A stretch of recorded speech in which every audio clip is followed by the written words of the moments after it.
அனைவருக்கும் வணக்கம். ஓம் ஸ்ரீ பாலாய நமக. ஸ்ரீ பாலையின் சதகம் 34ஆம் பாடல். தரும் உண்மை பக்தியை பாலையின் அருட்காட்சியும் கிடைக்கும். பாரில் நல்லோருக்கு பாலையின் திருப்பணி சித்திக்கும்.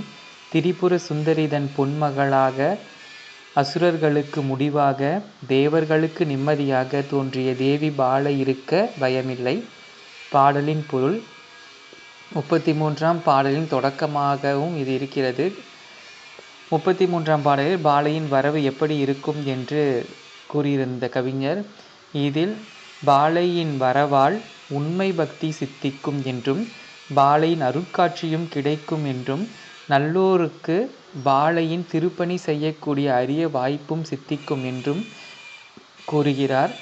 திரிபுர சுந்தரி தன் பொன்மகளாக அவதரித்த பாலையின் ஆள் அரக்கர்களுக்கு முடிவு ஏற்பட்டு விடுகிறது. தேவர்களுக்கு நிம்மதியும் கிடைத்து விடுகிறது. தேவர்களுக்கு என்றால் தேவர்களுக்கு மட்டுமல்ல, நல்ல குணம் கொண்ட மனிதர்களையும் இது குறிக்கும். அப்படி தோன்றிய, அதாவது தேவர்களுக்கு நிம்மதியாக தோன்றிய தேவி பாலை இருக்க பயம் என்பதே கிடையாது. நல்லோருக்கு அனைத்து செயல்களும் வெற்றியாகவே முடியும்.